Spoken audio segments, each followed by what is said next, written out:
Bismillahirrahmanirrahim. Assalamualaikum warahmatullahi wabarakatuh. Salam sejahtera dan salam Malaysia Madani.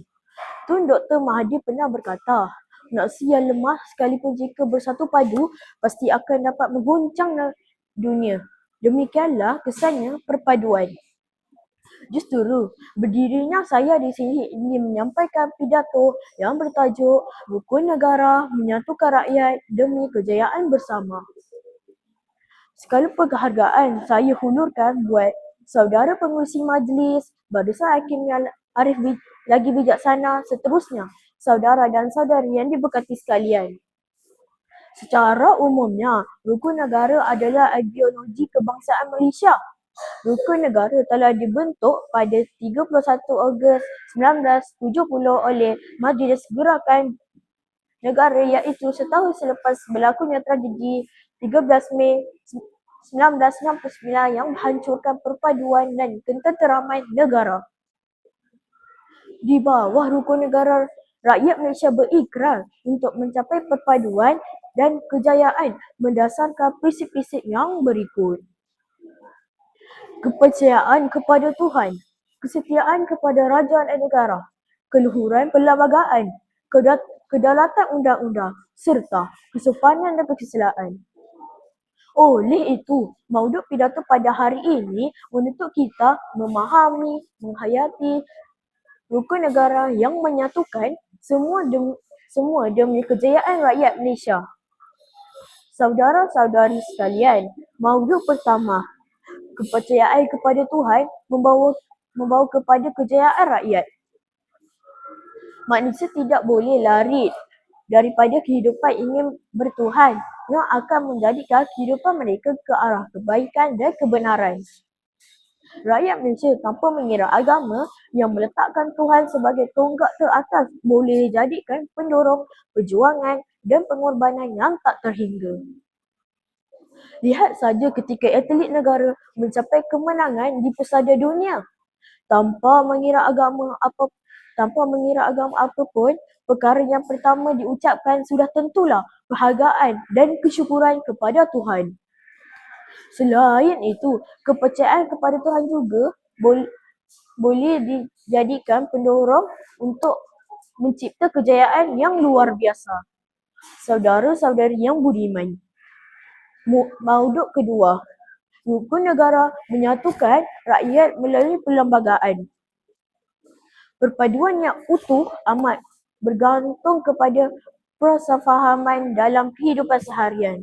Namun begitu, negara kita yang berbilang kaum menyebabkan wujudnya perbezaan dari segi bahasa, nilai dan kepentingan.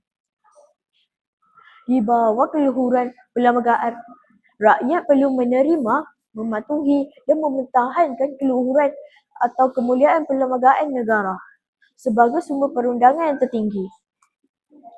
Penetapan bahasa Melayu sebagai bahasa kebangsaan dalam perlembagaan telah berjaya menyatupadukan semua kaum di Malaysia dengan menggalakkan semua urusan dalam bahasa Melayu, baik di pejabat kerajaan maupun jual beli di pasar. Kesannya, keutuhan berinteraksi dalam bahasa yang sama dapat mengelakkan prasangka antara satu sama lain dan seterusnya mewujudkan perpaduan kehidupan bermasyarakat.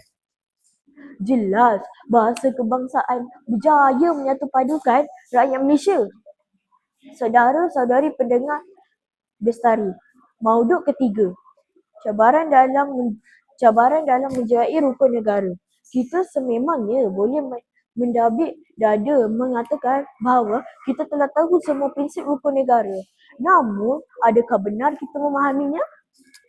Sejujurnya, kita tidak dapat menafikan bahawa penghayatan rakyat terhadap rukun negara masih lagi dangkal apatah lagi untuk mengutamakannya. Contohnya, masih lagi terdapat segelintir masyarakat yang tidak menjaga nama baik negara sehingga memburukkan institusi beraja, dan ada juga yang enggan menggunakan bahasa Melayu dalam urusan rasmi kerana menganggapnya sebagai bahasa kegabungan. Masalah ini yang menjadikan cabaran yang perlu segera diatasi supaya tidak menjadi bara dalam masyarakat, seterusnya menghancurkan perpaduan yang cuba kita bina ini. Masalah ini jika dibiarkan melarat, mengancam perpaduan yang telah kita bina. Oleh itu, cabaran menegakkan keharmonian perlu ditangani dengan sebaiknya, ibarat menarik rambut dari tepung. Rambut tak putus, tepung tak berselerak. Kesimpulannya, negara kita sangat unik acuannya. Keharmonian perlu dikekalkan demi kemakmuran negara. Jika benar kita mahukan sebuah negara yang harmonis, perpaduan hendaklah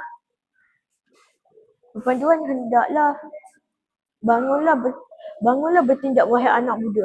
Hendak seribu daya, tidak hendak seribu dalih. Agar perpaduan yang utuh terus menjadi nadi pergerakan dalam mengekalkan keharmonian bangsa yang erat.